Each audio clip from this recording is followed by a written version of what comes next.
मनुष्य की लालच और अंधी दौड़ और पैसों का लालच इंसान को ही ले डूबेगी, क्योंकि इतिहास में अभी तक 5 एक्सटिंक्शन हो चुके हैं और अब छठा एक्सटिंक्शन भी होने की कगार पर है। पिछले 5 एक्सटिंक्शन में कई जीव विलुप्त हो चुके हैं। अब हम इंसानों की बारी है। इंडस्ट्रियल रिवोल्यूशन आने के बाद नेचर को बहुत ही ज़्यादा नुकसान पहुंचा है, जिसके कारण CO2 carbon dioxide, SO2 sulphur dioxide, NO2 nitrogen oxide और CO कार्बन मोनोऑक्साइड और क्लोरोफ्लोरोकार्बन जैसे CFCS गैस ये अत्यधिक मात्रा में उत्सर्जित हुए हैं, जो प्रकृति की हवा में घुलकर हमारी इस धरती का तापमान बढ़ा रहे हैं, जिससे हमारे ध्रुवों का बर्फ पिघल रहा है और समुद्र के किनारे हुए शहर डूबने की कगार पर है। और इससे क्लाइमेट चेंज में काफ़ी ज़्यादा बदलाव देखने को मिले हैं, जिसमें कि सुनामी आना, तूफान आना, अत्यधिक बारिश होकर बाढ़ आना और बेमौसम बरसात होना ये आम हो गया है। और इससे हद से ज़्यादा पोल्यूशन हो गया है, जिससे कि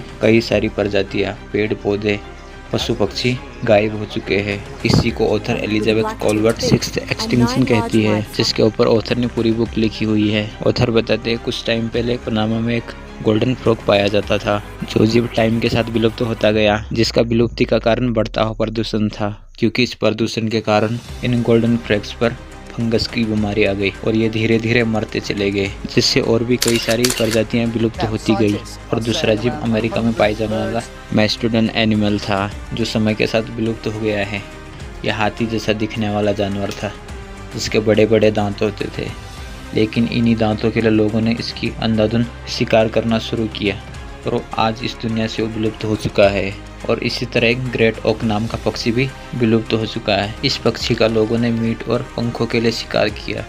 ये पक्षी उड़ नहीं सकता था और इस पक्षी का ज़्यादातर शिकार लोगों ने मैटिंग सीजन में किया है, जिसके कारण ये बच्चे पैदा नहीं कर सका और धीरे धीरे ये विलुप्त होता गया। और 6.5 करोड़ साल पहले तक धरती पर डायनासोर का राज हुआ करता था, जो धरती का सबसे बड़ा जानवर था। लेकिन एस्टेरॉयड गिरना उनकी विलुप्त का कारण बना और उस समय सिर्फ एमोनाइट्स और मोलस्क जैसे जीव ही बचे थे। लेकिन अब इंडस्ट्रियलाइजेशन आने के बाद वनों के कटाव से ये जीव भी गायब हो चुके हैं। और ग्रेप्टोलाइटेज नाम का एक जंतु समुद्र में भी रहता था, लेकिन इंसानों ने समुद्र को इतना प्रदूषित कर दिया कि ये जीव भी विलुप्त हो गया। जो फैक्ट्रियों से निकलने वाला गंदा पानी नदियों में छोड़ा जाता है और सारा प्लास्टिक और कचरा भी समुद्र में छोड़ दिया जाता है, जिससे कई सारे जीव खतरे में आ गए और विलुप्त होने वाले हैं। और जब से इंडस्ट्रियल रेवोल्यूशन आया है, ये प्रकोप से कोई भी नहीं बच पाए है। फैक्ट्रियों से निकलने वाला काला धुआं, हानिकारक गैस और अंधाधुंध कोयले की यूज और पेट्रोल से किए जाने वाले इस्तेमाल से कई सारे हानिकारक गैस से निकलती है, जो हमारे एटमॉस्फेयर के लिए अभिशाप बनी है। और ग्रीन हाउस के लिए भी मानव जाति ही जिम्मेदार है, क्योंकि ये इतना हीट एब्जॉर्ब कर लेते हैं कि जिससे कि वातावरण गर्म हो जाता है, जिससे ग्लोबल वार्मिंग होती है और इससे कई सारे जीव विलुप्त हो जाते हैं। समुद्रों में कोरल रीफ्स पाया जाता है, जो समुद्र में रह रहे जीव जंतु के लिए भोजन और रहने का एक अच्छा साधन होता है। लेकिन ये धीरे धीरे नष्ट हो रहा है और हो सकता है आने वाले 30 साल के अंदर अंदर यह पूरी तरह खत्म हो जाए। इसका कारण भी बढ़ती हुई कार्बन डाइऑक्साइड है, जो समुद्र के पानी में जाकर उसमें घुलकर कार्बन एसिड बनाती है, जिसके साथ कोरल रीफ्स सेल्स के साथ रिएक्ट करता है, जिससे ये नष्ट हो जाता है और ये सेल्स कैल्शियम कार्बोनेट बन जाता है और फिर इससे धीरे धीरे कोरल रीफ्स खत्म होने लग जाते हैं। और यही चीज जीवों की विलुप्ति का कारण भी बनता है। ग्लोबल वार्मिंग से नॉर्थ पोल और साउथ पोल में बुरा प्रभाव पड़ा है। जिन उत्तरी ध्रुव और दक्षिणी ध्रुव में हमेशा बर्फ जमी रहती थी, वो धीरे धीरे पिघलते जा रहे हैं। जो बर्फ हमेशा समुद्र को मेंटेन करके रखती थी, जिससे हमेशा गर्मी कम रहती थी, लेकिन यह बर्फ पिघलने से पूरी धरती में गर्मी बढ़ रही है और समुद्र के किनारे बसे हुए शहर डूबने की कगार पर है।